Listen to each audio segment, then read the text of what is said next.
And I'm going to take some questions from the audience because we've got them flowing in here. But one audience member asks, how do you respond to the recent reports from the Wall Street Journal that Texans pay more under deregulation than other states? I don't know if you all saw that. That came out a month or two ago, but we can start with Becky. Sure. There's definitely certain assumptions that go under those particular numbers that the Wall Street Journal printed. But if it depends on what standard you're using. I like to use the Energy Information Agency. I think it's very objective. And if you look at December 2020 reports from EIA, that is really something that a lot of planners depend on, not only domestically, but also globally.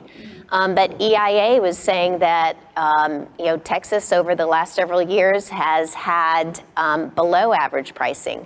We've enjoyed retail prices at 11.04 cents, whereas the national average is over 14 cents.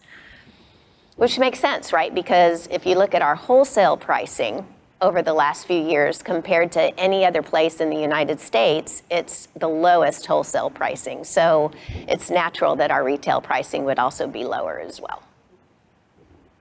Yeah, I would agree with that. When I was running Power Express a few years ago, we were mainly an online-driven acquisition channel with a niche in apartments, and the online is so competitive just because it's really easy for smaller retailers to participate in, and product structures and so forth even got the attention of the PUC just because of the complication that happened to figure out ways to eke out a few more dollars. And so just by being curious, I was like, gosh, we have to be doing something wrong by the customer. So I did the math and did the planning, and sure enough, even with less desirable products on some channels and so forth, I don't really see that being a reality. I think people in Texas that are participating in the deregulated areas are taking advantage comparatively.